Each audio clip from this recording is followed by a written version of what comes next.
It was supposed to fade out, but it didn't. Damn it. Oh well. Hi. Welcome everybody to the Jaybefaunt channel. I am your host, James Fauntleroy. So good to see you all on this beautiful Tuesday. Today is April 18th, 2023. Welcome. Come on in. Have a seat. I hope you guys grab some snacks, grab some drinks, maybe grab the bowl, whatever you want to. Just come on in and we'll have a nice conversation. Good to see you. What's up, everybody? Okay.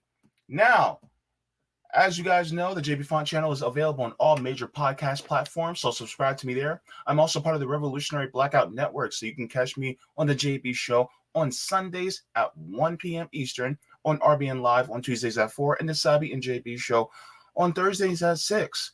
Also, thank you so much to everyone who is a subscriber, as well as a viewer, as well as a patron on Patreon and Coffee, and members. So thank you so much to all of you for you guys being just contributing to my channel and adding some levity to it. I really deeply appreciate you guys. Up, down, and out, over and under. So good to see all of you. And of course, thanks to all the patrons on Patreon and Coffee. Again, thank you. Without you guys, I would not be able to do this. So it is very much appreciated from the top and bottom of my heart. Now, just to also let you guys know, if you guys would like to get email notifications from me, you guys can also go to my Substack at jaybefaunt.substack.com so you guys can get the email notifications so that you guys are more fully aware of when I go live. I will typically have these email notifications come to you 15 minutes before I go live. Just like today, you guys got a notification 15 minutes before I went live, so you guys are fully prepared. So just to let you guys know, I would like to say hello to everyone in the chat, and I will let my guest in soon. He's already here. So good to see you. The Quantum Alchemist says, oh no, you can't dot the font, that you can't shan it.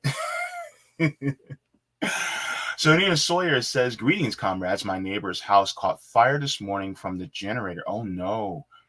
They were not home, so our other neighbor kicked down the door to save the dog. The other didn't make it. Oh. I'm so sorry. Oh, that sucks.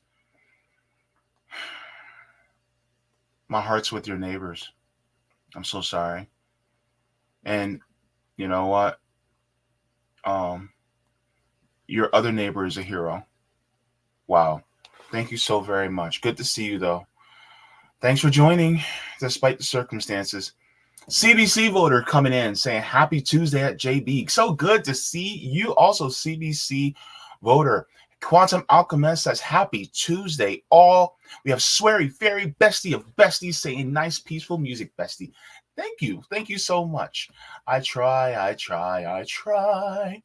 The Jam Mom coming in saying JB got the best intros. Thank you so much. Waddy coming in saying, hey, everybody. Grad Gamer for Life coming in saying, morning. If it's morning, where you at? Good.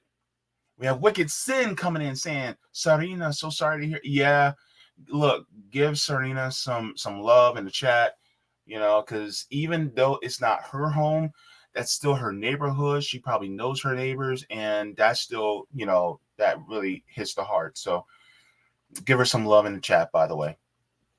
We have Rick Solis coming in, and I got to put this out there. Raw Gamer for Life says Robert Durden rocks. We got to say it. We got to make sure we got to say it. Got to let it go. All right. Let me see. Also, we have Cool Blue coming in saying good afternoon, everyone. All right, people. So good to see you. Also, I said hello to everybody in the chat because this is going to be a news story, and I'm going to be doing this in league with my guest for today, part of the Indie News Network, as well as all-around good guy, friend, father, and doctor, Robert Durden. Robert, so good to see you on the channel. Hey, yeah, you too, man. Thank you so much for having me. Can you hear me all right? I can hear you all right. You sound good to me. You look a little holy though with the light behind you. I know. I can't get the drape to go all the way over, so you're just gonna have to deal with it. Before this, it was the whole background, so it's just gonna half blind you this time. Well, it's okay. Look, if you want to go for that Jesus look, hey, whatever you do behind closed or open doors is. No, my hair's not that long yet. I'm not on Russell Brand's level yet. Yeah, well, we'll see. But look, Russell Brand level. I mean, Russell Brand, number one, he's entertaining, but number two, he actually gives really good takes, especially as far as the news lately. Not everybody's not perfect, but at the same time, I mean, when you're able to get the news as well as be entertained at the same time, that's a value to that, Yeah, there's a reason he's so popular. He's just kind of he's himself. He's a genuinely curious guy, and that's how he got 6.5 million subs on YouTube. So he's doing a good job and the best of his ability, and he's only going to get better. So I'm very happy that he's doing it. Mm-hmm. Well, you yourself, you're a genuinely curious guy. I mean, of course, you're deeply into science. I mean, because you have a medical background, and on top of all that, you're deeply into enriching the world around you, not just yourself. So, I mean, that also says a lot about you. Oh, thank you. Yeah, and likewise for you, my brother. Yeah, I just try to make the world a better place. I just try to help people around me as best I can, and I get online quite often and call politicians naughty names, which is my favorite pastime. And making people laugh is something that makes me feel good. So I try to do that as well if I can. Well, that's part of my motto, leaving the world better than you found it, which I deeply appreciate about you. So if you guys have not, then you guys can go to Robert Durden's links in the description as well. His links to his Rockfin channel, where it all goes down. You guys can go there, as well as to his YouTube channel, as well as his Twitter link as well. And also, just to let you guys know, I got my inspiration for reading on my channel from Robert. Just to let y'all know. So that's why y'all. I was wondering about that. Yeah, man. man. Yeah, man. It's good. It's good. A lot of people reading my books. So it's a lot of people don't have time to read books, or they're working 60 hours a week. So I've had people come and tell me, they appreciate that I'm kind of reading the books and analyzing as I go along. And I'm going to keep doing it because I'm reading it anyway. I love it. I think it's a good thing to do. I think it's good to educate people. The first step to revolution is education, as we all know. Hey man, you said it. You said it. I mean, bars, Robert. Thank you. So, one of the things that we were going to talk about, and I sent you a couple articles as well, and I got a couple videos to show as well, as pertaining to these stories. And I'm just show everybody what we're talking about today. So, what we have for today is Clarence Thomas. We're going to be talking about him. He's been in the news lately. So Clarence Thomas bribed, and then Louis Arce for Lithium OPEC. So of course, Louis Arce is the president of Bolivia, and so we're going to be talking about what he proposes for a lithium OPEC, and then we're going to do Clarence Thomas. Clarence Thomas' story is kind of not a surprise to me. I'm gonna be honest with you.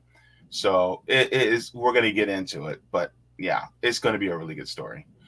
Um, so one of the first things that I want to do is I want to let people know who Clarence Thomas is. Clarence Thomas is one of the Supreme Court justices of the United States, and he's been a Supreme Court justice for 30 years now. So he's been around for quite a while. And his introduction to the Supreme Court is riddled in controversy. And so I want to get into what the controversy was, and you guys are going to see it for yourself. So this is in October 11th, 1991. This is Anita Hill. And she made some accusations against Clarence Thomas. And we're going to get into that just to show you guys, if you don't know about Clarence Thomas and the type of person he is, TLDR, he's a bastard. You're going to hear right now the type of man who Clarence Thomas is. So we're going to get into this right now. My working relationship became even more strained when Judge Thomas began to use work situations to discuss sex. On these occasions, he would call me into his office for reports on education issues and projects, or he might suggest that because of the time pressures of his schedule, we go to lunch at the government cafeteria. After a brief discussion of work, he would turn the conversation to a discussion of sexual matters. Conversations were very vivid. He spoke about acts that he had seen in pornographic films involving such matters as women having sex with animals and films showing group sex or rape scenes. He talked about pornographic materials depicting individuals with large penises or large breasts involved in various sex acts. On several occasions, Thomas told me graphically of his own sexual prowess. Just to give you guys a synopsis of who's also overseeing this hearing, let me give you guys this. The gentleman in the front on the Look right in the left-hand middle of side. the screen. Huh? What was that? Yeah, look right in the middle of the screen. Who's that guy? Mm-hmm. Yep. That's the president. And to his left and right, to his left is Strom Thurmond, a racist, segregationist. And then to his right is Senator Ted Kennedy, who also killed somebody, allegedly. So you have a racist, a rapist, and a murderer sitting right in front of a woman that is literally talking about her experience of sexual harassment.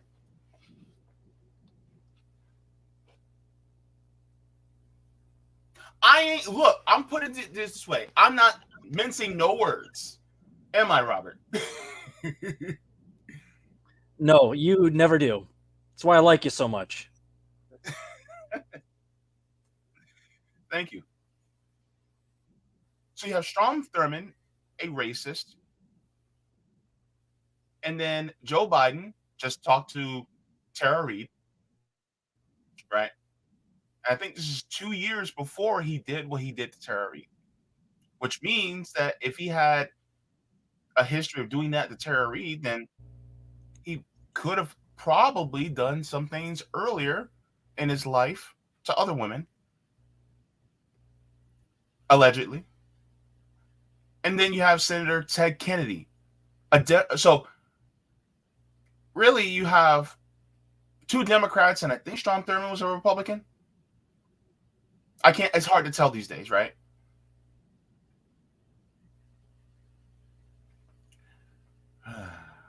Jeez Louise. Bobby, you still there? Yep, I'm still there. Yeah, and this is not at all surprising to me. Yeah, they're Clarence Thomas is also kind of part of that big club, and we're going to get into it here with the story. But you can get away with whatever you want so long as you're part of that club, even if you're not actively taking bribes from the billionaire oligarchs. If you're in the club, which we're going to find out Clarence is deeply in the club, you can get away with doing whatever you want, even sniffing little girls' hair and in front of millions of people, and all the stuff that Joe Biden got away with. Mm-hmm. Let's continue just a little bit more. Breasts involved in various sex acts. On several occasions, Thomas told me graphically of his own sexual prowess. Because I was extremely uncomfortable talking about sex with him at all, and particularly in such a graphic way, I told him that I did not want to talk about these subjects. I would also try to change the subject to education matters or to non-sexual personal matters, such as his background or his beliefs. My efforts to change the subject were rarely successful. Throughout the period of these conversations, he also from time to time asked me for social engagements. My reaction to these conversations was to avoid them by eliminating opportunities for us to engage in extended conversations. This was difficult because at the time I was his only assistant at the Office of Education. By the way, he was her boss. Yeah. So that is who Clarence Thomas was and is. He's a pig. Let's just put it out there. Yep. He's a pig. Yeah. Like, imagine and what and sorry, Joe Biden and Joe Biden was integral into her being treated like that and being treated like that in public. It's one of the things that's most disgusting about him as well. But they all kind of get away with it, don't they? If you're part of the rich person club, you don't have to follow the same rules. We've seen numerous scandals. I mean, Andrew Cuomo, Mike Bloomberg, really from both sides of the aisle, Donald Trump, they all kind of get away with the same things. I notice a pattern here, don't you? Yeah. And it just goes to show that, Joe Biden was integral into getting Clarence Thomas approved through the Senate judiciary into getting Clarence Thomas into being a justice of the Supreme Court, overseeing extremely important cases in our country revolving our very lives.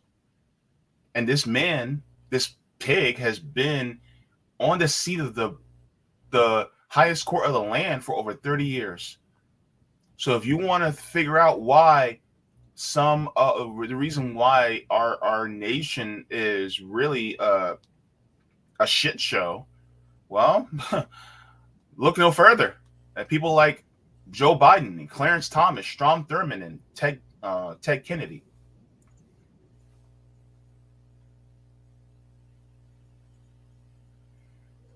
And oh yeah, Hen Steve says these things were not discussed in public. Anita Hill really suffered for her bravery. Yeah.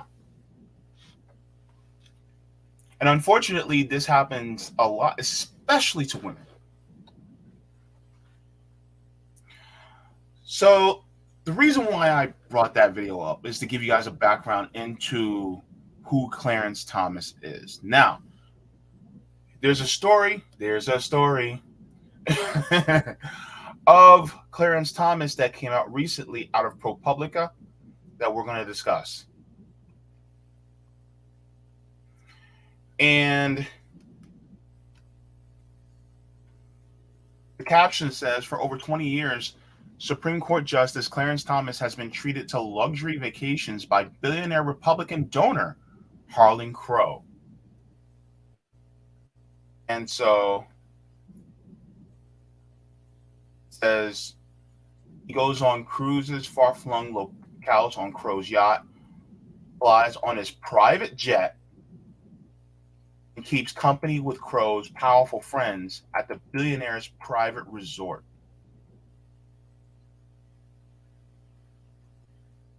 So,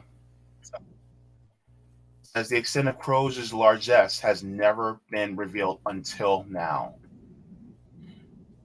So it says Clarence Thomas and the billionaire. So this is credit to Joshua Kaplan, Justin Elliott, and Alex Mierjeski.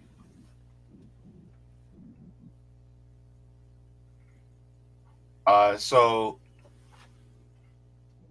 as in late 2019, right after the U.S. Supreme Court released its final opinion on the term, Justice Clarence Thomas boarded a large private jet headed to Indonesia. He and his wife were going on vacation, 9 days of island hopping on a volcanic archipelago on a super yacht staffed by a coterie of attendants and a private chef. If Thomas had chartered the plane and a 162-foot yacht himself, the total cost of the trip could have exceeded $500,000. Fortunately for him, that wasn't necessary. He was on vacation with a real estate magnate and Republican mega donor, Harlan Crow, who owned the jet and the yacht too. Are you surprised by any of this, Robert? No, not at all.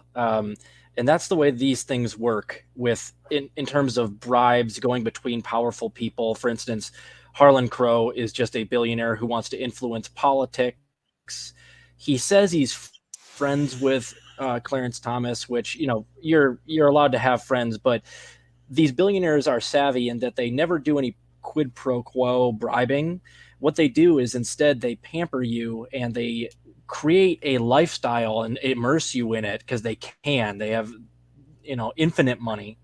So what they do is they befriend somebody that they know is in a position of power that can give them help in the future. That's Congress people, that's the president, that's people on the Supreme Court, and they immerse you in a rich person, lavish, ostentatious lifestyle that you become addicted to.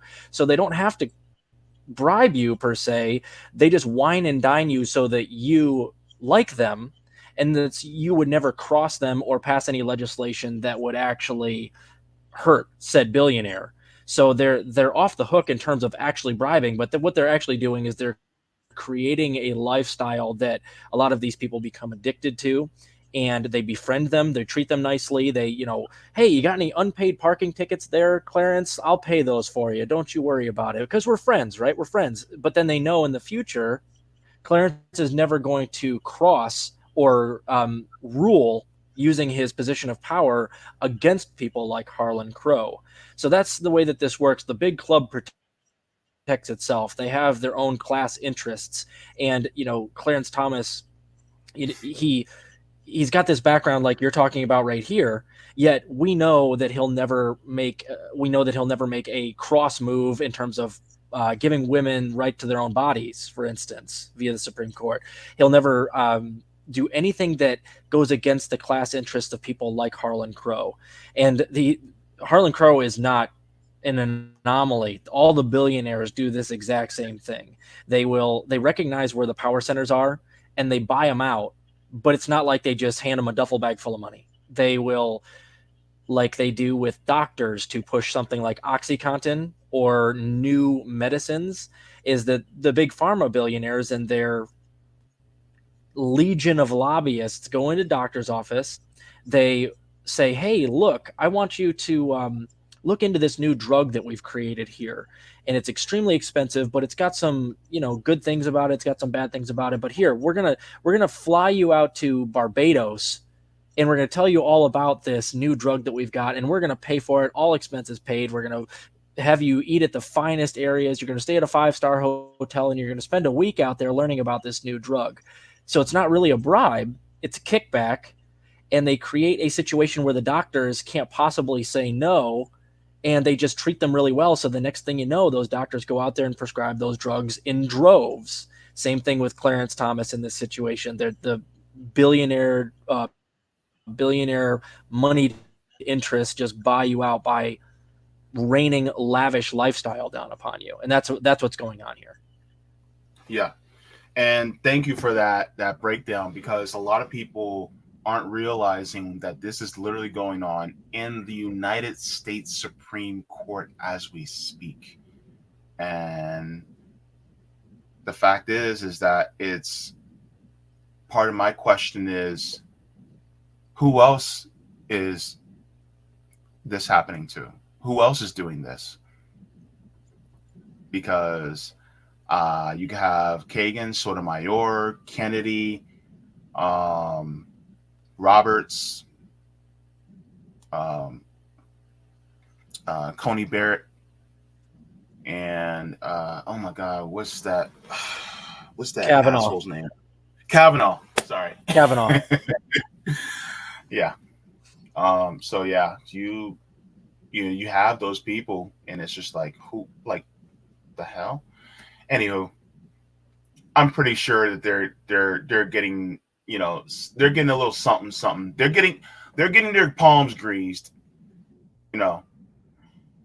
Let's continue. It says, for more than 2 decades, Thomas has accepted There's always a way. luxury.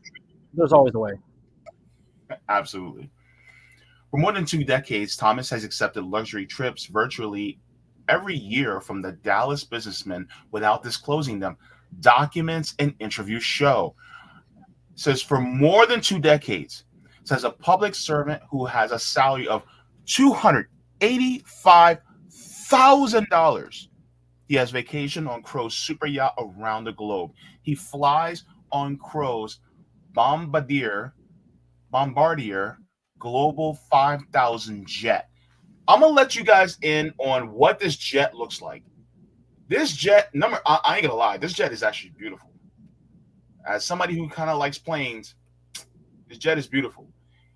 It probably pollutes like a bastard, but it's still nice to look at though. Let's see. This is the jet. Bombardier Global 5000.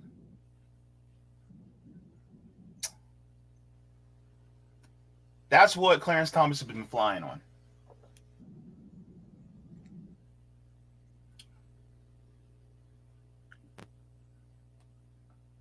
Robert, your reaction.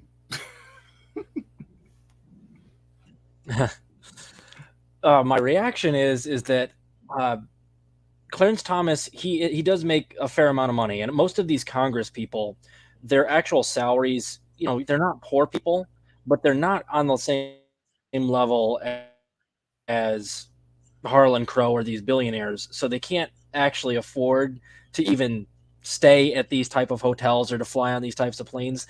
The only way that they can kind of live the super rich lifestyle is if they sell out and they use their position of power to kind of get in with these people.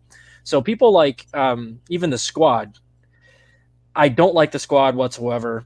I think that a lot of them were initially well-intentioned, and then this same type of thing happened to them where they get into a position of power and then they get immediately immersed in sort of a celebrity kind of lifestyle where the people that really need them to vote a certain way or to act a certain way using their position of power manipulate them by being like, hey, AOC, you want to go to the Met Gala? You want to meet your favorite celebrities? You want to, be on the cover of magazines? We can treat you like a princess. We can make you like a celebrity.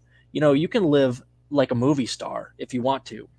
And then I think what happens to a lot of these people is that they're kind of like wink, wink, nudge, nudge, given a carrot or stick option when they become part of that, when they get that job, where the elites around them go, listen, this can either be a dream come true. You can go to these, elegant retreats like Clarence Thomas was going to, which if we're going to read part of the article, we'll go over the part where the billionaire actually had an exact replica of Hagrid's hut from the Harry Potter movies built on the hotel grounds. That's how ostentatious this is. Right? And they tell these people, yeah, do you want these ridiculous things that are completely out of your reach, even as a very wealthy person, to be part of your life? Because if you want that, then you can have that. We're going to play nice as long as you play nice. Or we can ruin your life. We own the mainstream media. We have people that we know at the CIA and the FBI that can dig up dirt on you. If there's anything you've ever done that's embarrassing in the past, we're going to find it and we can publicize it and we can ruin you and we can kick you out of Congress or we can kick you out of your position. No matter what it is, it's your choice on what you want to do. So I think that the squad and a lot of these people, they realize when they get into positions of power that they can either play along and become part of this billionaire run cabal that runs this country and a lot of the Western world, or they can be ruined. Now, I'm not saying that that's necessarily what Clarence Thomas did. I don't know.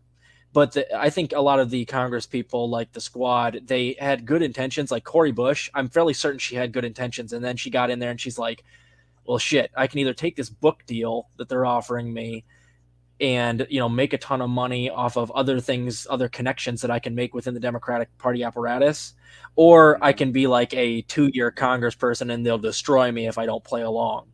So it's so all-encompassing and influential that a lot of these people, they get in there, there's no way to get out, and they just succumb to this lavish lifestyle that makes it super easy on them so long as they make horrible decisions for the American people. And that's what Clarence Thomas and really most of the Supreme Court has been doing as long as I've been alive anyway. Yeah, absolutely. And the thing is that a lot of people are just not aware of this. And this is one of the reasons why we talk about things like this, because I don't think this is limited to just Clarence Thomas. It continues, says he has gone with Crow to the Bohemian Grove, an exclusive California all-male retreat, and to Crow's sprawling ranch in East Texas. And Thomas typically spends about a week every summer at Crow's private resort in the Adirondacks. Now, I was like, what in the hell is the Adirondacks? So I had to look it up. I was like, what? Like, Robert, have you ever heard the Adirondacks? Yeah. Yes, I have. Yeah.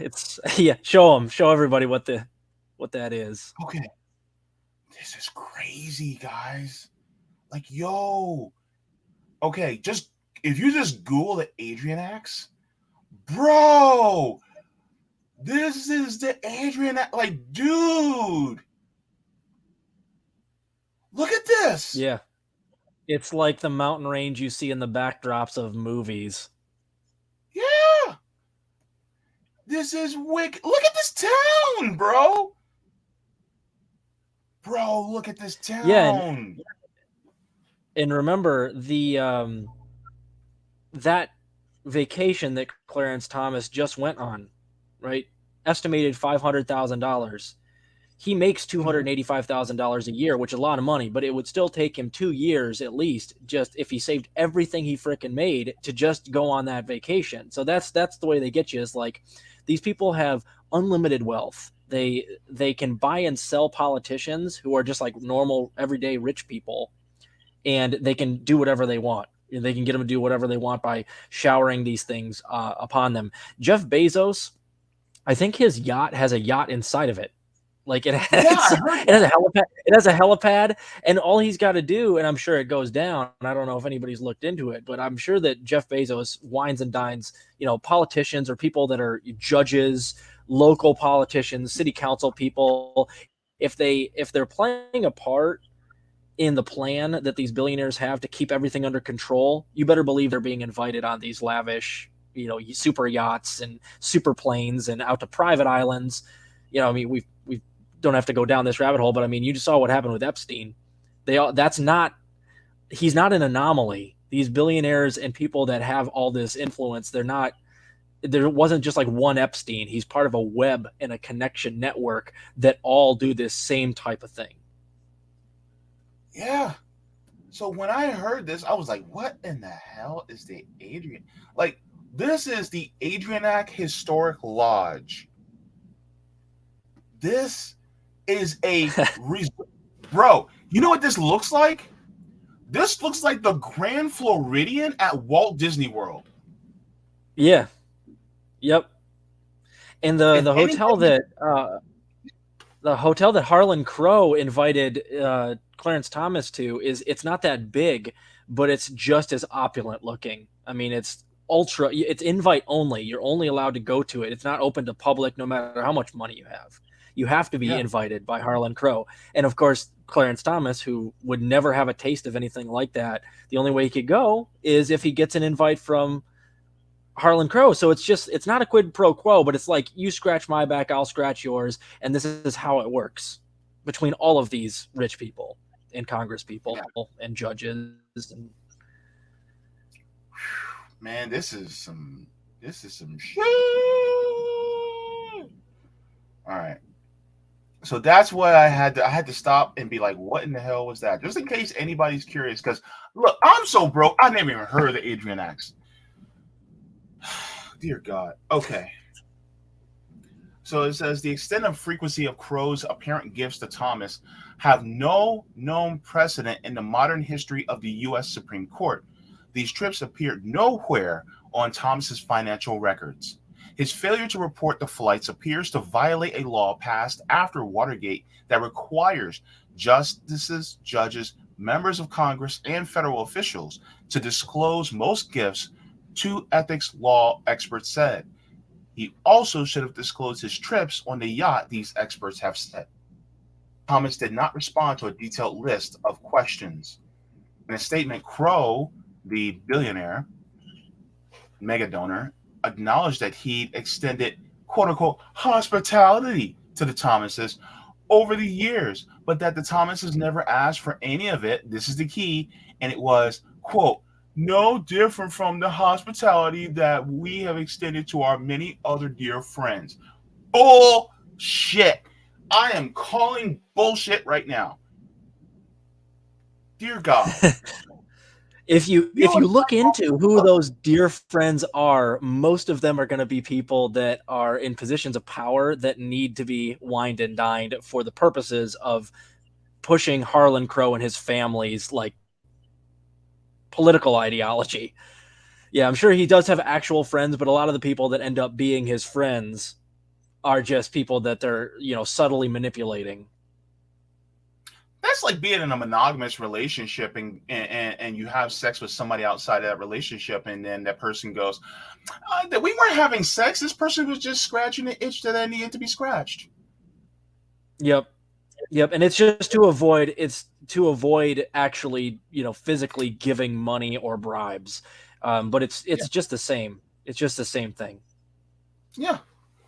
It continues, says, through his largesse, Crow has gained unique form of access, spending days in private with one of the most powerful people in the country. That's control, bro. That's control. Like, what? It says, by accepting the trips, Thomas has broken long-standing norms for judges' conduct. Ethics experts and 4 current or retired federal judges have said, it is incomprehensible to me that someone would do this. That was said by Nancy Gertner, the retired federal judge appointed by President Bill Clinton. She says, Virginia Cantor says, former government ethics lawyer who served as administration of both parties, said that Thomas seems to have completely disregarded his higher ethical obligations. When a justice's lifestyle is being subsidized by the rich and famous, it is absolutely corrodes public trust. It doesn't just corrode public trust, though, right, Robert? It's more than that. Yeah, well, it definitely does. And what the problem here is that, you know, you have to disclose, like I'm talking technically as far as the law goes, you have to disclose if you're being given any gifts by like this, right? It's to try to get rid of the appearance of any impropriety. So the least you can do, and what he's in trouble for, is you have to at least disclose that you're getting these very high value gifts in exchange for, and then there's no exchange, but we all know what it's in exchange for. And you know, that's it. This is exactly the problem. What they're mad about, the elites, basically, and part of the reason why I think Clarence Thomas, he's giving them a bad look. What he should have just done is, in their opinion, is they should have just been like, well, he is my friend. He occasionally lets me go on vacations, but I've disclosed them publicly, so it can't be like it's a bribe of any sort. That's where they're mad is, it's he tried to hide it. He tried to hide these things that are pretty obviously like just legalized bribes. And this is, again, it's not just Clarence Thomas. He's the one who got caught not disclosing it. And even other judges like Mrs. Gertner are saying, this is obvious corruption. This is obvious because you have to, when you take the job of judge, particularly if you're on the Supreme Court, you have to do everything by the book, and you have to disclose all of this stuff. So you don't even give the appearance of impropriety. And Clarence Thomas went even further than that. So like he's I don't know if he's any dirtier than all of the other judges or all the other Congress people. He's just the one who like straight up wasn't even disclosing it and got in trouble for it. It's like Nancy Pelosi, if she got caught not disclosing that she's doing insider trading instead of doing what she's actually doing, which is just insider trading out in public and disclosing it and just pretending like that's okay. He is that dirty.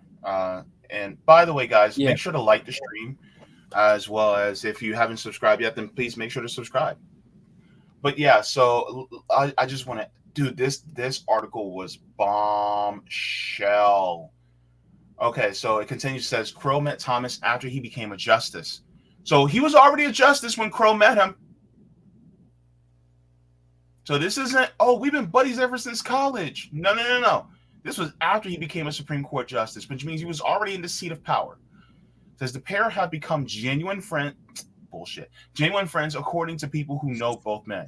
Over the years, some details of Crow's relationship with the Thomases have emerged. In 2011, the New York Times reported on Crow's generosity towards the justice. That same year, Politico revealed that Crow had given $500,000 to a Tea Party group founded by Jenny Thomas, which is Clarence Thomas's wife, which also paid her a $120,000 salary. So he basically was giving her $10,000 a month. But the full scale of Crow's benefactions have never been revealed. And so this is some of the BS that Clarence Thomas said. So in Thomas's public appearances over the years, he has presented himself as an everyman with modest tastes. He says, I don't have any problem with going to Europe, but I prefer the United States, and I prefer seeing the regular parts of the United States. Thomas said in a recent interview for a documentary about his life, which Crow helped finance. Pencilneck decided to say, I prefer the RV parks. I prefer the Walmart parking lots to the beaches and things like that. Who says that? Who says I prefer the Walmart park? Who? Wait, hold up.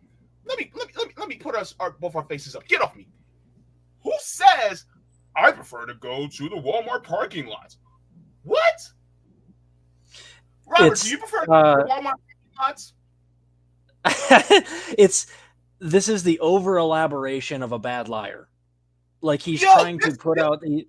I'm done. I'm done. I am so done. I'm done with this dude. Like real talk. He's like, oh, I prefer the Walmart. Yeah.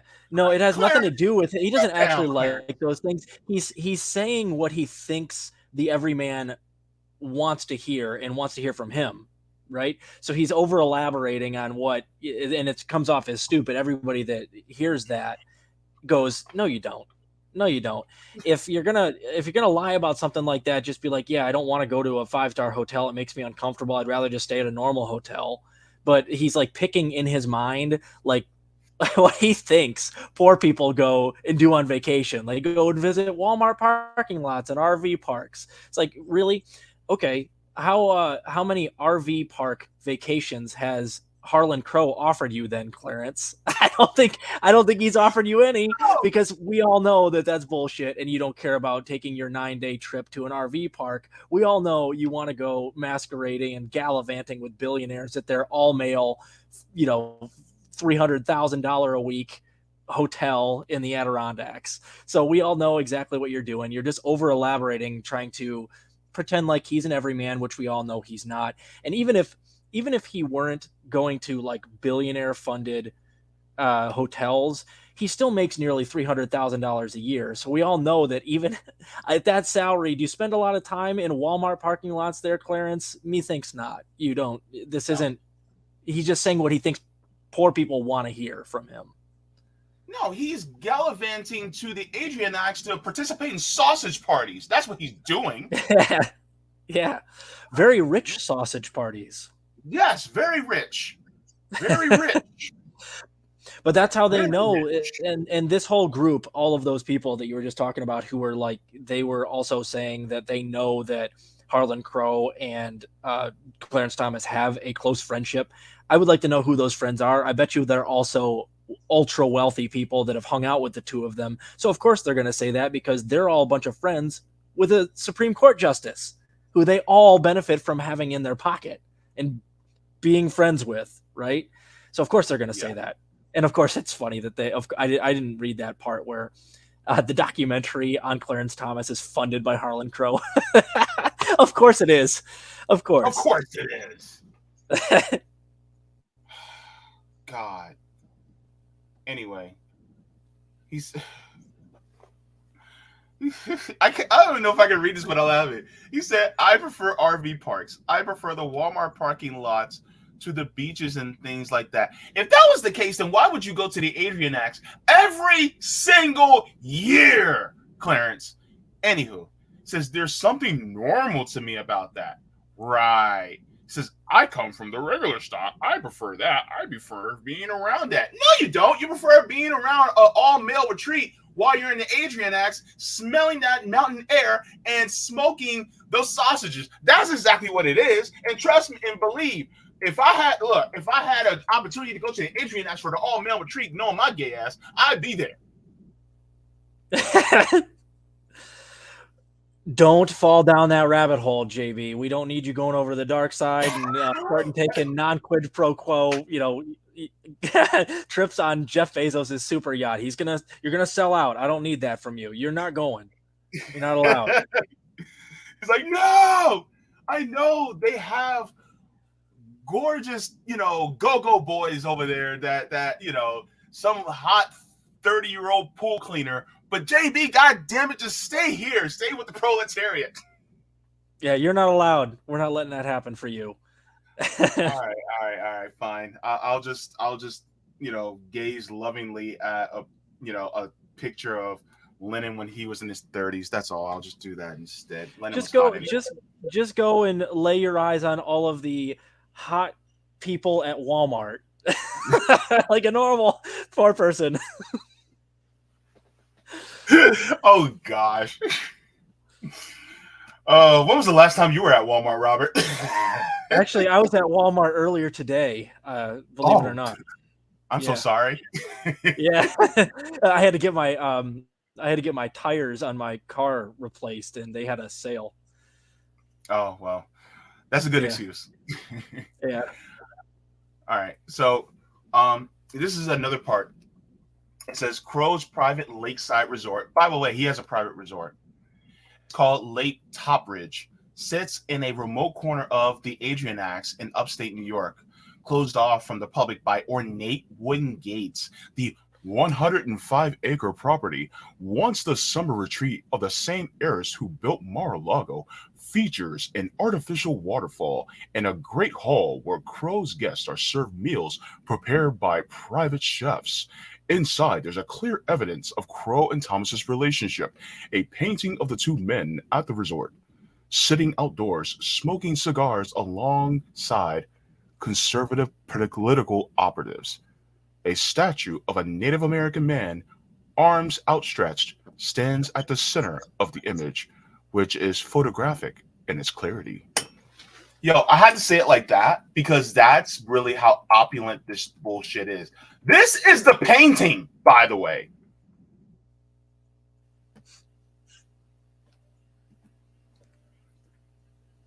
So there's these two besties right here on the right, right? And then here's the three political operatives on the left. And then they have the nerve to sit there in front of a statue of a indigenous man while they are occupying a space that really belongs to the indigenous. Yeah, right. I'm sorry, but could this get any more gross? Yeah, if there was like a if the statue in the background was wearing like a tie-dye gay pride shirt, or maybe Clarence Thomas was wearing like a Ukraine, like a blue and yellow t-shirt or something, like it's almost satire. It almost is. It's kind of ridiculous. Yeah. Like, dude. Dear God, these guys. All right, so let's continue. Oh, gosh. It says the paintings captured the scene around 5 years ago. So this was 5 years ago. It says Sharif Tarabe, the artist who was commissioned by Crow to paint it. Thomas has been vacation at Top Ridge virtually every summer for more than 2 decades. I thought he said that he liked to go to Walmart parking lots. He's probably, if he's been there, for every year for the last 2 decades, that's like 20 times. I'd be willing to bet he's been there more times than he's actually been to Walmart himself. That's just me. Maybe he shops at Walmart. I don't know, but if if I didn't have to shop at Walmart because I'm a poor person, I wouldn't be there very often at all. I have to admit. He thinks he's probably spent way more time at places like this than he has at any type of normal person store or vacation destination. Look, I bet you that he can show you exactly where to go in these resorts, these luxury resorts, faster than he can show you where the sporting goods section is at your local Walmart. So 100%. Yeah. It continues, says the mountainous area draws billionaires from across the globe. Rooms at a nearby hotel built by the Rockefellers start at $2,250 a night. Crow's invitation-only resort is even more exclusive. Guests stay for free, enjoying Top Ridge's more than 25 fireplaces, 3 boathouses, clay tennis court and batting cage, along with more eccentric features. A life-size replica of the Harry Potter character Hagrid's hut, bronze statues of gnomes, and a 1950s-style soda fountain where Crow's staff fixes milkshakes. Are you kidding me right now? Here it is. There it is.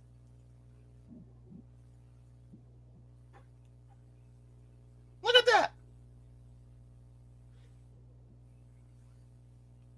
Good God.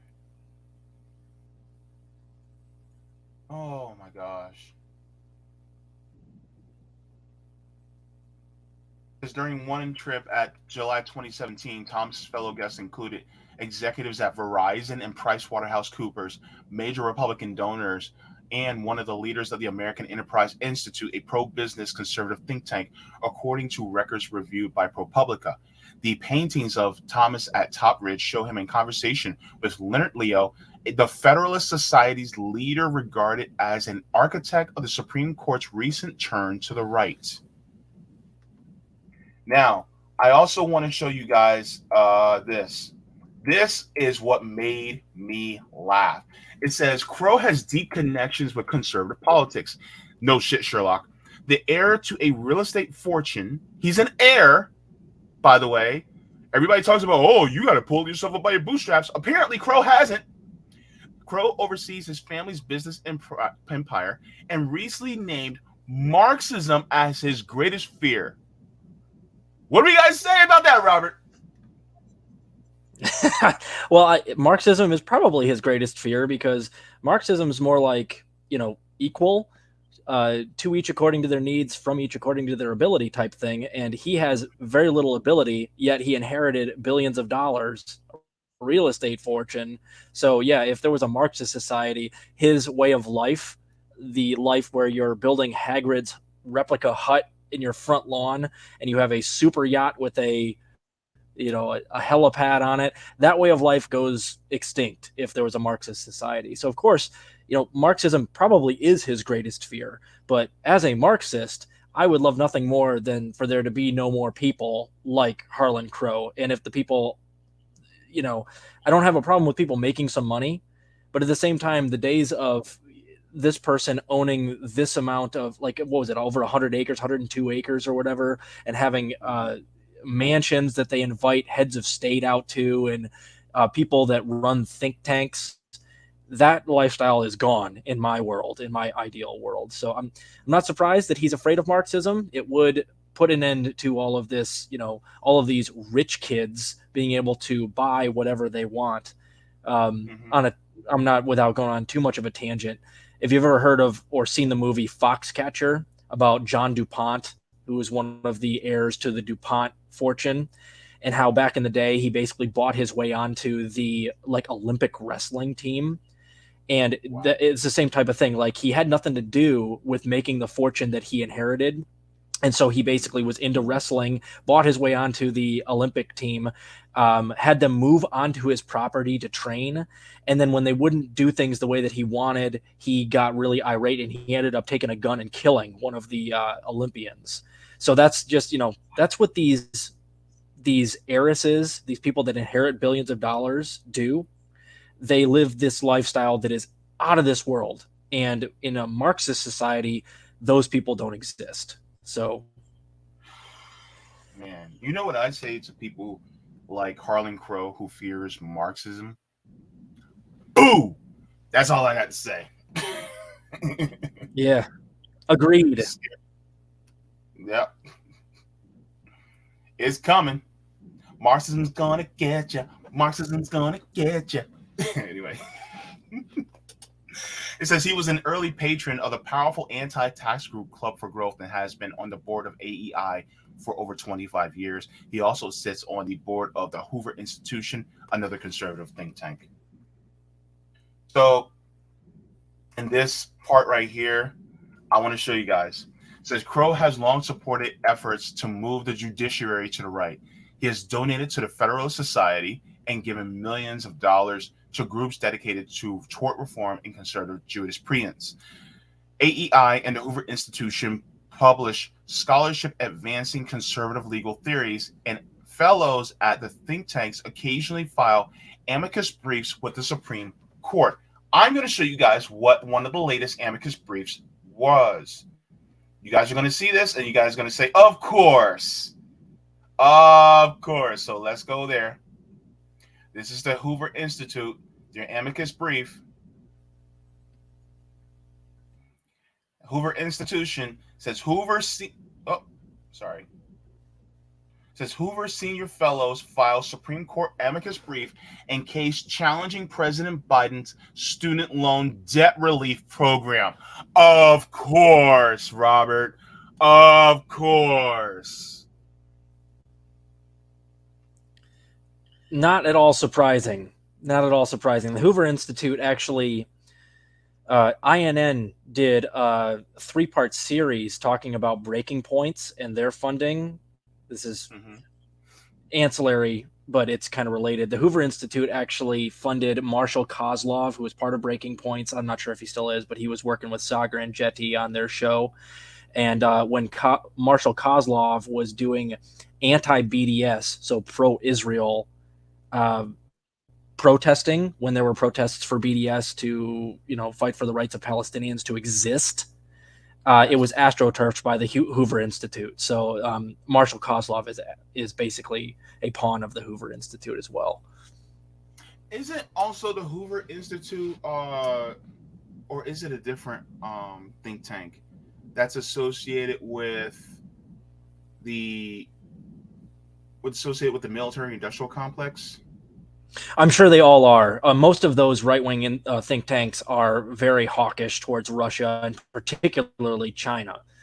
But I don't know for a fact. I'm sure that they are. That's kind of their purpose. Okay.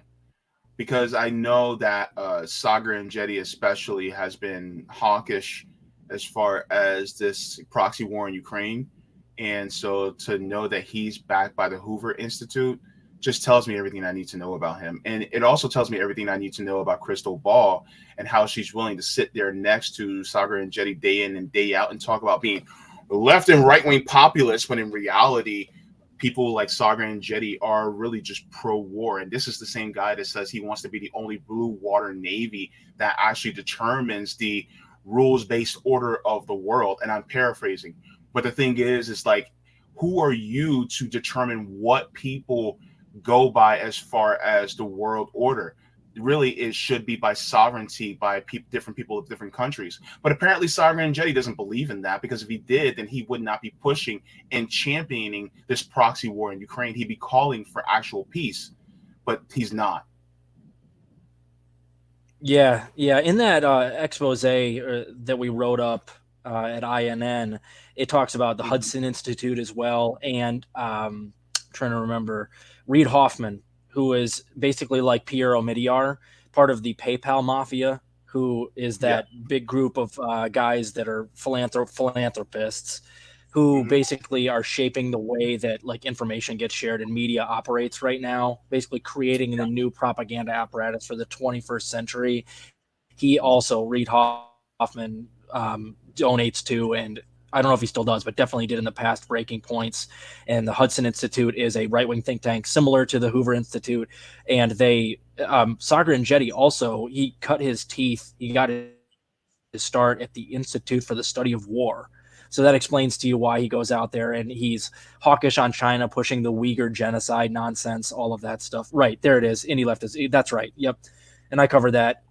Their Breaking Points is more or less mainstream media that's doing a slightly better job of trying to hide that they're actually funded by billionaires, but they're not doing a very good job. We exposed all of this at INN. There's a great write-up. It's a 3-part piece on our Substack. Yeah, that if you guys have not subscribed to Indie Left as well as to Robert Durden, you guys are doing yourselves a disservice. So make sure to subscribe to Indie Left News and Robert Durden channel.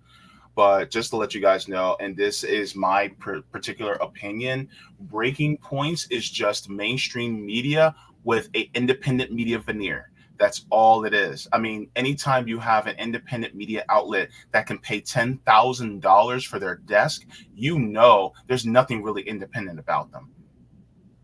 So just keep that in mind whenever you guys look at them. Now, you can glean from them whatever news stories and things like that. I'm fine with that. That's cool, because there's some news stories that they may cover.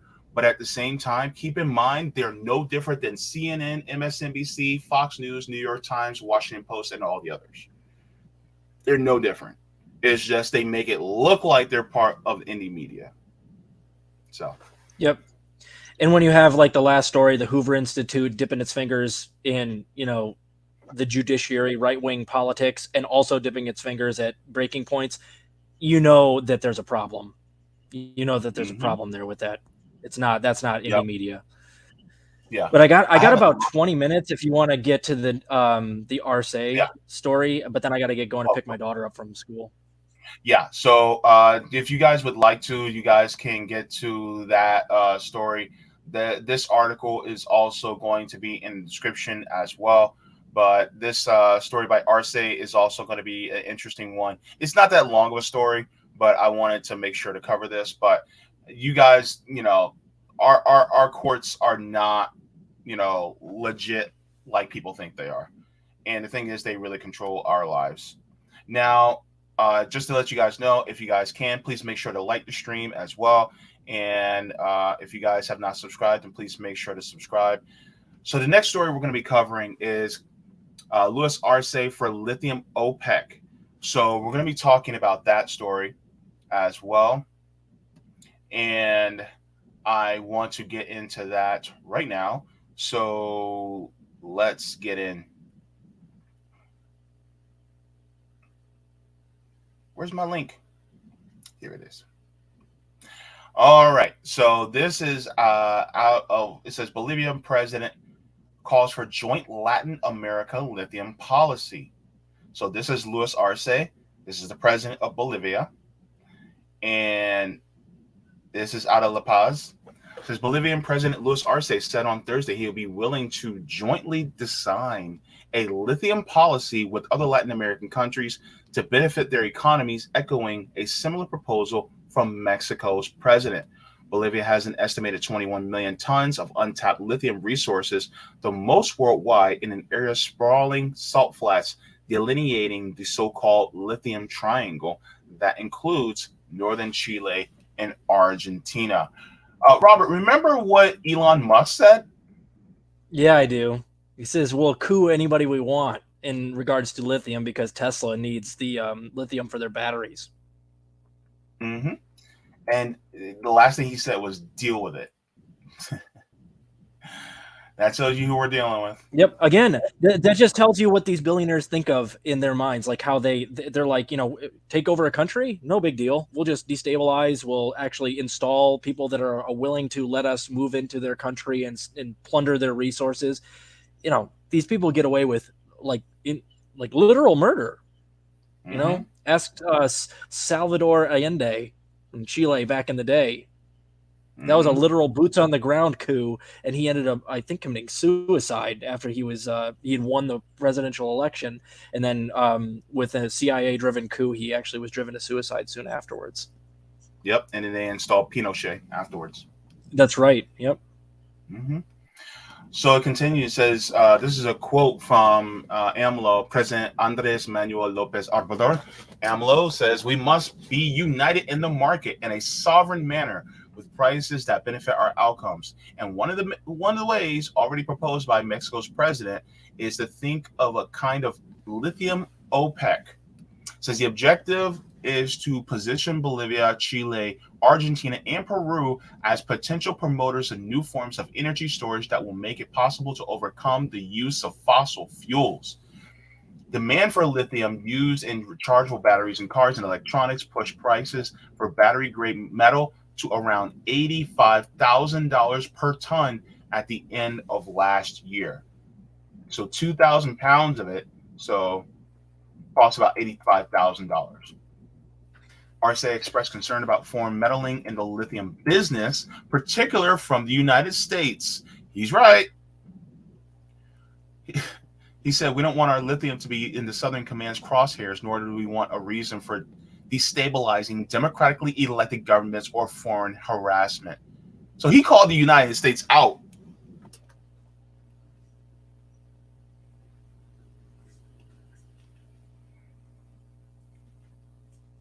He said, continues on March 8th, U.S. Southern Command General Laura Richardson told the U.S. congressional hearing that China was exploiting the region's resources, and its actions can hamper conditions for private investment. She said they don't invest, they extract. The ground game that they have with lithium is very advanced and very aggressive. That's what Richardson said. What does that sound like to you, Robert? That's projection. That's what the U.S. does. Yeah, no, China is definitely like interested in the lithium triangle, but they don't go in and do the same thing we do. They go, listen, can we cut a deal? We want to help each other going into the future. We need the lithium that you guys have. Let's make a deal. We've got stuff that you need as well. We produce a lot. We can come in and help you with infrastructure if you need that. So they go in, and instead of doing what Elon Musk said we need to do, which is coup the country or destabilize it or move in boots on the ground and plunder their resources, we're going to actually like make a deal. We're going to help you out. You help us out, and then everybody's happy. So what she's saying there is absolutely, nonsense. And if I may, I think part of the reason that Arce is doing this and a lot of other things that are happening geopolitically right now with a lot of these, unions, the Shanghai Cooperation Organization, the Belt and Road Initiative, is because the rise of China is so apparent now that a lot of these countries are banding together. They realize that the United States is sort of overspent. It's spread itself thin and printed way too much money to keep the war in Ukraine going. They're uniquely vulnerable right now, and the fall of the empire is it's obvious to everybody now. And these countries realize that the best way that they can make good deals in the future and the way that they can protect themselves from a dying empire that's in its death throes and it might start cooing people left and right is to band together. And I think it's a good thing, because what will end up happening is that these countries have the right to their own resources. I'm totally fine with them working together to, even if it comes to controlling a market, especially for the time being, controlling the entirety of that market, because then the rest of the world can come in and offer them fair prices for the things that are theirs.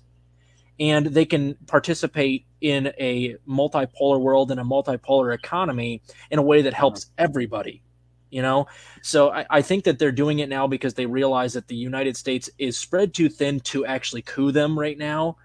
And if the United States does attempt some destabilization techniques over the next 2 or 3 years, as China really makes its push to become the dominant superpower in the world, they can't coup everybody. So I think that a lot of these countries realize, okay, let's band together. Let's put our differences aside for the time being, and let's really try to create a global multipolar marketplace where everybody gets paid fair for what their country can provide the rest of the world.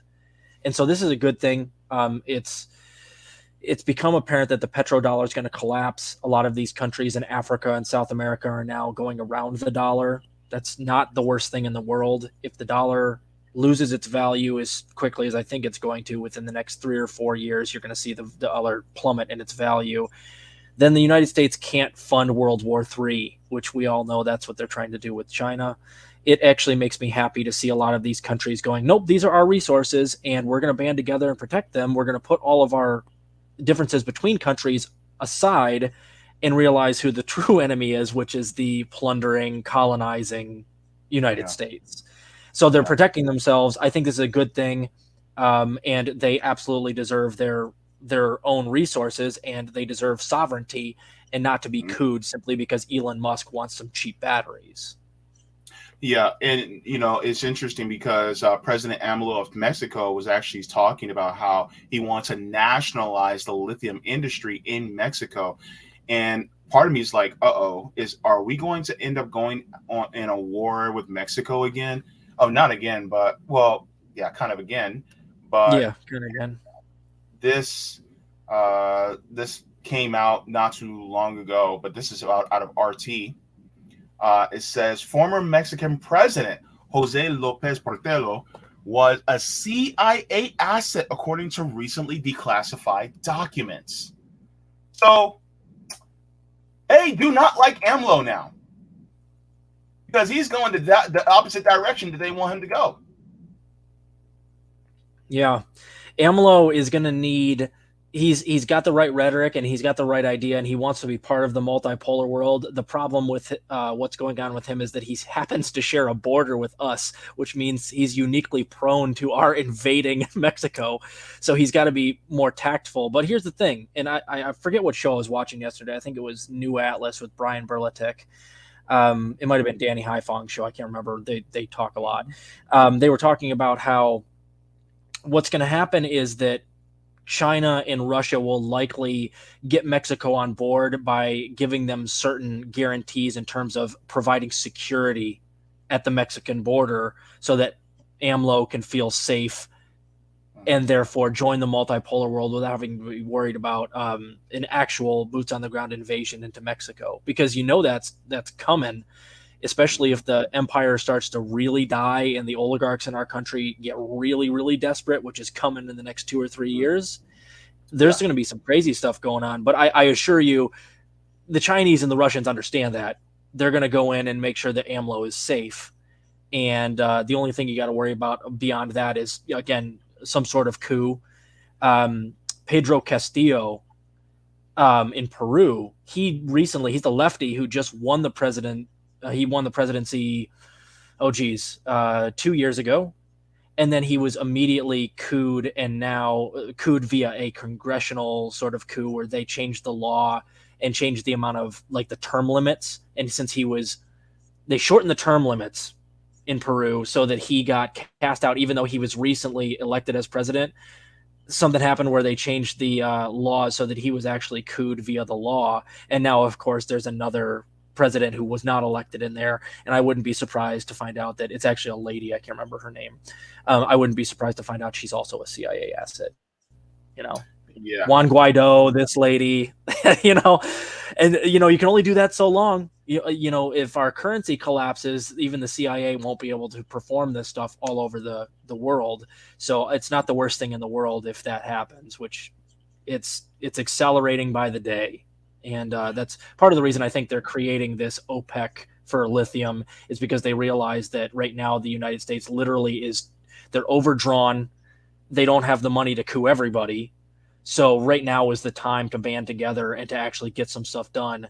And, hopefully the United States will just leave these countries alone. Yeah. Well, in addition to that, and, just this last point before, we give our closing, but the thing is that the United States is losing strength in the petrodollar. And one of the people that sounded the alarm in regards to U.S. hegemony was actually Senator Marco Rubio, the senator of my state. And he was basically saying that if we lose strength in the petrodollar, and the United States, and these other countries, have really, we go into a more of a multipolar world, the ability to inflict sanctions on other countries will be greatly diminished. So sanctions against Cuba and DPRK and Russia and Venezuela will be greatly diminished, which is good news for the working people there and good news for those countries who are trying to build themselves up. And I know that there's going to be some pain felt here, especially by this country, because these capitalists, these dictators are not going to allow that pain to be felt by them. They're going to make sure the pain's being felt by us. But I don't know. Do you feel like it's worth the pain that we may end up feeling here at home? Yeah, I kind of do. For the first reason, the petrodollar only affects people that have money. So like poor people, if you don't have any dollars, you can't lose anything. We've already lost everything. All the poor people in this country, 70% of Americans live paycheck to paycheck. So it's like if the dollar loses its value, it's like, oh, great. So the $90 I got in my bank account just lost $30. It's really going to hurt the people that have a ton of money. And the second reason is because we really need to avoid World War III. And right now, the way that this is unfolding, broad strokes, is it's kind of a waiting game for China. They've already won, China and Russia. They've already kind of won the Ukraine war. They've already won the economic battles where they've made a whole bunch of inroads and built bridges, where we've burned bridges in all these countries where they've gone in and built infrastructure and helped and built allies where we've made enemies. So they're kind of like, they're in the lead. They want to wind the clock down. But what they really need to do is keep making these good deals and try to lure countries like Saudi Arabia into the BRICS system to collapse the petrodollar so that the U.S., and here's the other part, the U.S. can't finance World War III against China and Russia. So what the U.S. is trying to do is, while China's winding the clock down, is they're trying to finance and print money as fast as possible and then manufacture consent for World War III against China as best they can before the dollar collapses. And Marco Rubio is exactly right, although he's sounding alarm for the wrong reasons. He wants to continue sanctioning these places. So he's like, well, if the dollar collapses, it's going to, make our ability to sanction impossible. Yeah. And both countries know this. And if the United States can't effectively manufacture consent for war against China pretty soon, and the petrodollar does collapse, it's a good thing for the world, because then they can't finance World War III with a dead currency. Raytheon's a private company. General Dynamics, Boeing, those are all private companies that aren't going to go, oh yeah, we'll just make you these weapons for free because we care about America. They're not owned by the state. They're capitalist endeavors, and they're not going to take, they're not going to take half price on their weapons. They're in this to make money, and they're not going to take a dead currency, and the United States won't be able to print money forever.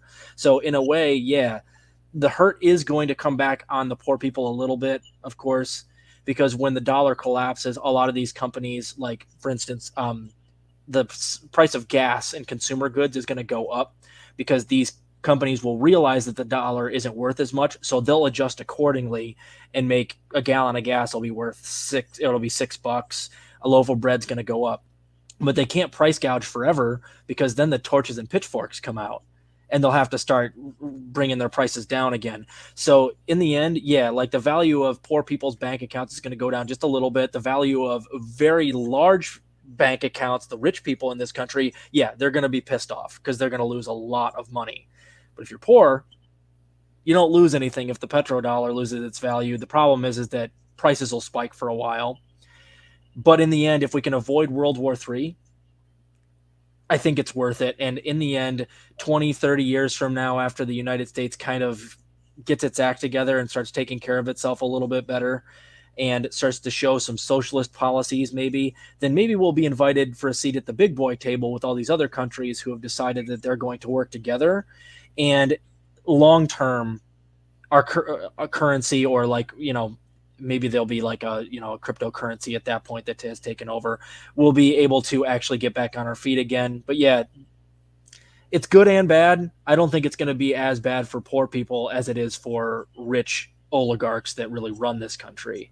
And the Chinese know that. That's what they're trying to do. They're going to collapse the currency. And in the end, I'd much rather have it burn earlier rather than later. I don't want it to collapse over the period of 30 years. I'd rather have it collapse next year and just pull that Band-Aid off quick. And then let's usher in the multipolar world over the next couple of decades. Gotcha. And look, great synopsis. Can you let everybody know where they can find you? Yeah, you can find me, Robert Durden, on Twitter. I'm on Rockfin and Rumble. I do have a YouTube channel that is totally crippled. I don't do anything other than the book reports on that one, the book club on YouTube, because I have like 9 strikes and they're looking for a reason to just shut me down for good. But Rockfin and Rumble, that's where I upload most of my stuff nowadays. So look me up there.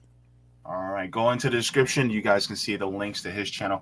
Robert, it was a pleasure. It was an honor. So good to have you, man. Great conversation, bro. Yeah, it always is, man. Invite me back anytime. It's always good to have some laughs, laugh at these rich people's expense. And yeah, this is it's been fun as usual. All right. Take care, man. See you on the interwebs. Bye. All right, everybody. So that was a great conversation. Always a really good conversation whenever I have Robert here. And look, I love having a conversation with him. He's brilliant when it comes to these analysis and breakdowns. And so I'm very privileged to have people like him, who are friends of the channel. By the way, make sure to like the stream, everybody. And also, if you have not subscribed, then turn that red box gray and make sure you're subscribed as well.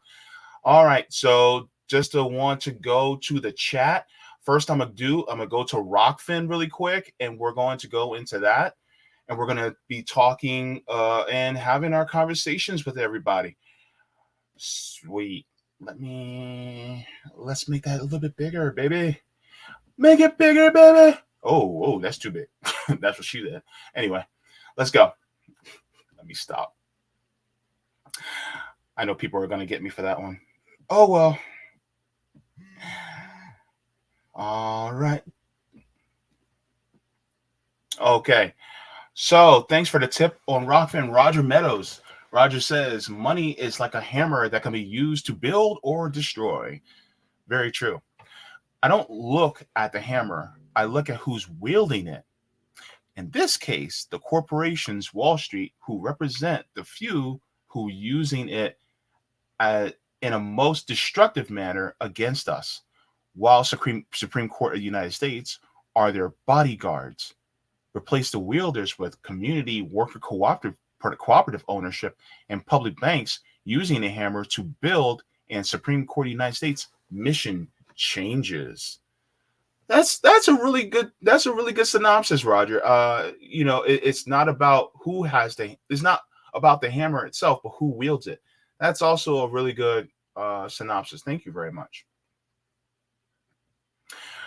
He continues, says, I am confused though. I thought Thomas was super heterosexual, dirty old man, horny all the time.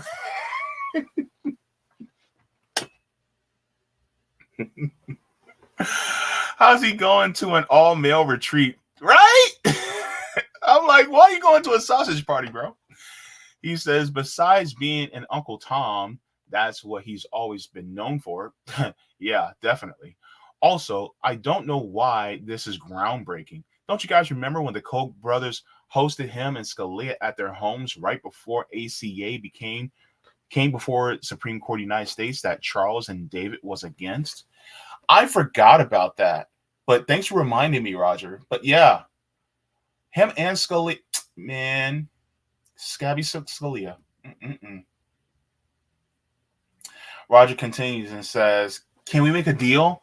Is exactly what we would do if the U.S. were a co-op ran. This outside pressure might force the United States to become a cooperative ran country just through indirect pressure, where U.S. government is not necessarily being told to adopt this new world, but will realize that if our government don't, we'll be isolated from the world unless we change our ways adopting public banks and worker co-ops. Oh, that's a good point.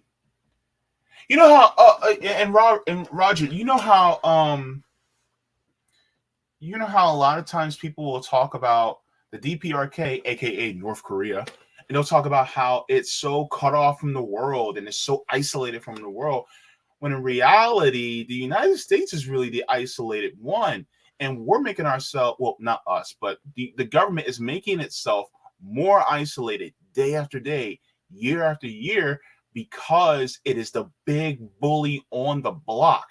And so now you got all the kids coming together going, look, if you want to continue to associate with us, then you got to play by our rules. This is a multipolar world, bruh. And so now we're going, oh, snap. I guess I got to play nice with everybody now. Right? Peep the game, people. Thanks a lot for that, Roger. Appreciate it very much. Also, coming into the list of things that are in the chat, Rick Solis says, I actually remember the hearings. I was homesick from school with a stomach virus, saw the whole thing, and I remember Biden. Oh. I don't remember this. Like, the earliest... how old was I during those hearings? I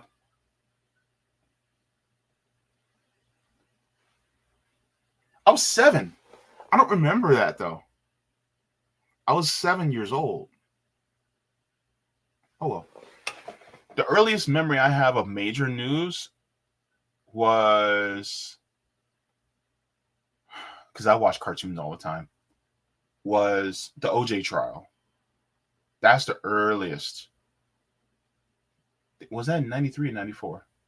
Can't remember. But anyway, yeah. Serena says the fact that liberals support Biden despite this shows how they don't care about policy or character, just a red-blue game. Absolutely. That's all they care about. And it is no surprise that this is all they care about. And the thing is that they are continuously in it just to be a sports team that cheers for their team. Indie Left News says they take care of the kids and the grandkids too. Yeah, so in regards to Harlan Crow and the other billionaires, they will also use the kids and the grandkids of some of these political officials and say, well, we'll help take care of them. You know, we'll do this for your kid or we'll do that for your kid. And so then that's also part of the influence, because people are like, well, I want to see my kids and grandkids do good. So if I can make like $170,000 a year, but then on top of that, not have to pay for college because this billionaire is helping me, well, you know, they're just giving a gift to my kid. You know what I'm saying? And that's how they work these things. Serena says, I can't wrap my mind around the concept having a place that big and opting not to help people. Absolutely, because the thing is that you have a conscience. Need I say more? General Avalon says these people don't have feelings. The only thing that matters to them are the numbers in their bank account. And they assume everyone is like them, especially people with the guns. Yeah, a lot of people, they just like to think of themselves as temporarily embarrassed millionaires, which is completely and utter BS, but that's how they are.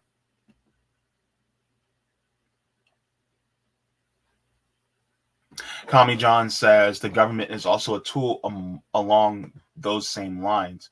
Us commies want to rip that tool from the hand of the bourgeoisie and use it for our purposes. Thank you so very much. Jenna Colby says rich people are gross. It's fun to laugh at them. Oh, man. Swear Fairy said, Bestie, you were 7, like 7. I was 4. Hen's Teeth says, OJ was 1994. My daughter was born on the day of the slow speed car chase. Oh, snap. Really? That's interesting.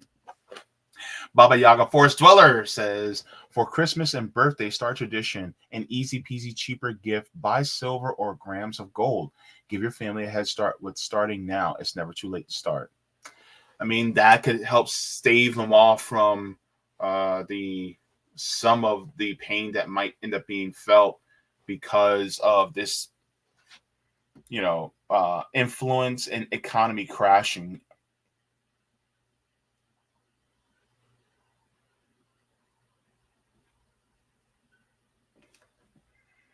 Oh my goodness. Oh dear, oh dear, oh dear.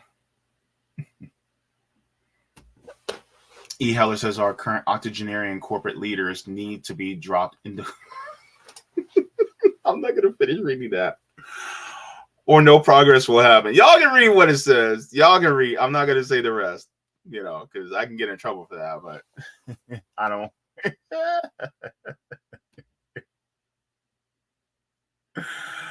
Oh, fire. Dun, dun, dun, dun, dun, dun, dun, dun, dun, dun, fire. Oh, jeez Louise.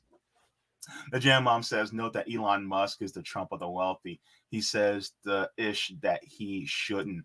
That comment about coup is exactly how the U.S. government works for business. Yep, that's exactly correct. Also, just to show you guys what me and Robert were talking about a little bit earlier about the expose that the Indian News Network was showing about what happened regarding Breaking Points.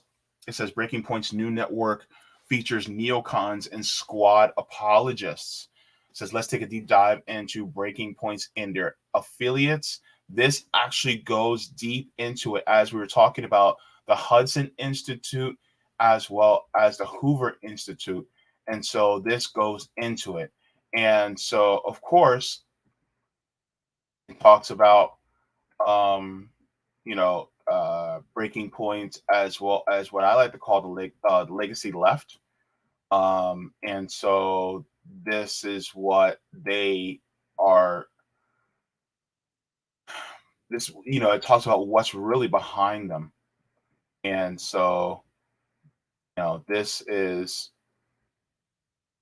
really something that people need to pay attention to about who's behind these people, who's behind the people that are shifting the narrative, especially when they consider themselves or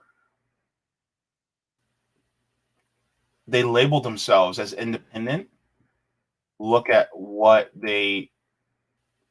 are they doing? So this is also very interesting. I shared that in the chat. I'll share it again, but give it a look. Give it a look-see.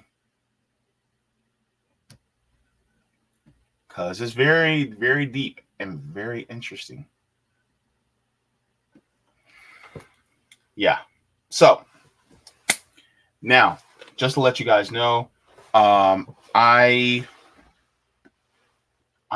thinking about going live again Thursday, just for maybe like one, maybe two stories. I don't know, but stay tuned. I will let you guys know that through the interwebs.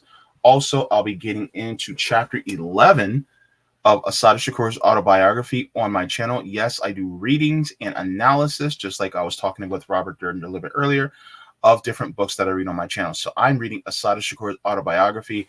I'm already at chapter 11. We're past the halfway point of the book, and that starts on page 160. So I'll be getting into that as well. And I had so much to do over the weekend, and look, my legs are still sore, baby. I'm just letting y'all know. But I'll be continuing chapter 1 of the new book that I'm reading, Laziness Does Not Exist by Dr. Devon Price. I'll be getting into that as well. So thank you so much. Let me see. Roger says, JB, remember you set you and Sabi up with your Thursday show most lovingly regarding that political article. Okay, I'll take a look at that. All right, thank you so much, Roger. Yeah, I'll take a look at that. Because I got to do that. So yeah, got to get going because I'm gonna try to get me. I had a smoothie this morning, but I'm thinking about getting me something else right before RBN Live. I don't know. But the thing is, I already have a smoothie. It was a protein smoothie too. It was pretty good. It was vanilla, and I added a bunch of veggies and fruit to it. A lot of spinach. So I'm thinking about. I don't know if I should do it, but anyway, maybe I'll just have a half bottle of water or something like that. But yeah, so look, guys, we talk about the problems that goes on in this country day in and day out, right? And a lot of times it could lead us to despair, but there's a lot of answers out there of what we can do, and that's important to pay attention to. People like myself bring these stories to you to keep you aware and awake, because that's important. But also do not forget that there are also things that we can do. There are things like, for instance, mutual aid that we can do. There are different foundations that we can contribute to. Remember when I had Jesse Jett on from Indie News Network, and I had on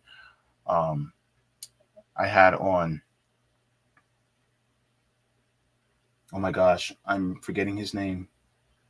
For some reason, I'm having a blank out right now, and I hate it. You know what I mean? You ever had those? From Right Brain TV. I can't believe I'm forgetting his name. But the director of Right Brain TV, I had him on. We were talking about art and how important that is. That is also deeply important. If you can use that in order to get the word out, that's also very important. And join different organizations, right? If you know of different organizations that are helping the community directly, that is more helpful than contributing to any politician, right? You have politicians that are now going to announce within the next few weeks to a couple months from now, they're bidding to, run for president. Really, I think the best thing for us is to try to help our community directly. Because the thing is that, do you want your money to go to political consultants or to somebody that needs their rent paid? A political operative, or someone being able to eat? I honestly think feeding somebody is more of a return on my investment. What about you? Because the thing is that a lot of these people, they know that what they're doing is not going to bring any, formidable change. I think that's the point. And so do something that is more of a formidable change, right? It's just like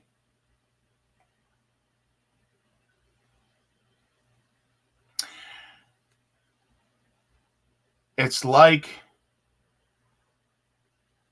trying to hammer the brick wall with a plastic toy hammer. And you can hammer and hammer and hammer and hammer, but you're not making any dents whatsoever. Versus, I may not have a really big hammer, but maybe I might have a little screwdriver, right? And that screwdriver, you jam it in a little bit, but you made a tiny dent. At least you did something. See what I mean? Plastic toy hammer or a screwdriver. Which one's going to do damage first against that brick wall? Because you can say, oh, I got a hammer, but if it's not having any effect. So this is why, uniting with organizations and different, and also just, mutual aid, things like that, that is very deeply important. I just want to say that because, solutions are also deeply important to talk about as well. So thank you all for being in here. Thank you so much for watching. Thank you so much for liking and subscribing. Thank you so much to all the patrons on Patreon, Coffee, as well as members. And yes, I do memberships now. Thank you so very much. And all the patrons on Coffee and Patreon are also scrolling down below. Thank you for your contributions to the channel. And also, in addition to, furthermore, thank you so much to everybody for tuning in.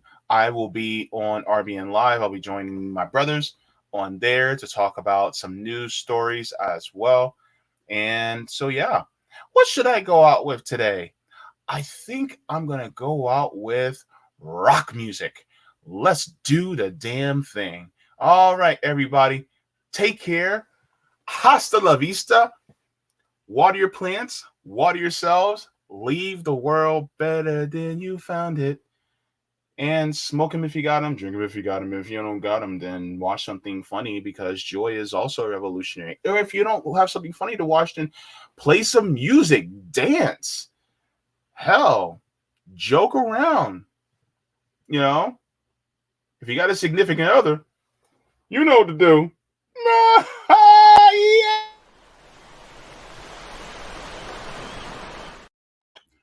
Forehead kisses. Mwah. Y'all thought I was gone. Nope.